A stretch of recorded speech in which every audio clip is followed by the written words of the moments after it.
I grew up in South Carolina. My grandfather was a sharecropper in South Carolina. After he died, moved to Bayonne, New Jersey. I went to high school in Bayonne, New Jersey, and college at St. Peter's College in Jersey City, and then from there to Colgate Rochester Divinity School in Rochester, New York. And my first church was in Elmira, New York. Full time. So I started looking around all over the country and candidated in various places. And then everything connected here in Hackensack. Mount Olive was a vibrant church. The pastor had died. He had been here for 20 years. Small community, and it was close to where, my mom lived down in Bayonne. Well, early on, even though people call you pastor, you're really not pastor. You're a preacher, you're a figurehead until people get to know you and love you and respect you. So early on when you come, you preach, you teach Sunday school and Bible class, you do funerals, those kind of things. You do hospital visitations, and you just do what is required. You major in preaching and you major in teaching and visitation. And as time goes on, people begin to get to know you and respect you, and hopefully love you. And after about 5 to 8 years, eventually you become pastor. I believe in a holistic ministry. I don't look at Mount Olive as just a faith community. We're involved in the totality of the person's life. That involves education, that involves their family life, that involves their economic life, whether they're working or not, that involves their political thinking. I believe that faith has to impact the total person. If Hackensack, the city of Hackensack, is going through some problems, we are. What's going on in our community, the development of our community has a direct relationship to the survival of Mount Olive Church, the affordability of housing. All those kind of things are important, and understanding that we really are all in this together, and that I think that as pastors, we need to think broader than just a worship service.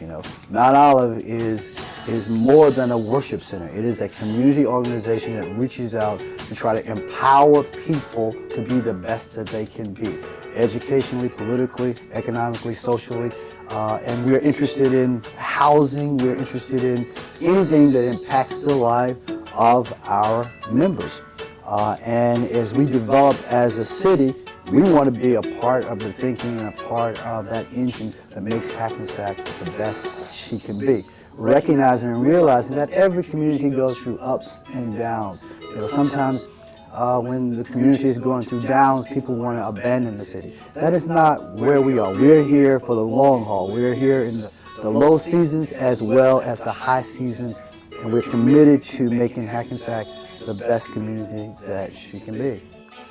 Because I think as the business grows, hopefully Hackensack will also grow. And in terms of Hackensack growing, I'm not just talking about numerically, I'm talking about the nurturing of young people in our community, that young people will want to stay here. And that Hackensack is not just open to people coming from New York or whatever, but we're also open for people staying here who grew up here, and hopefully they want to stay here as well.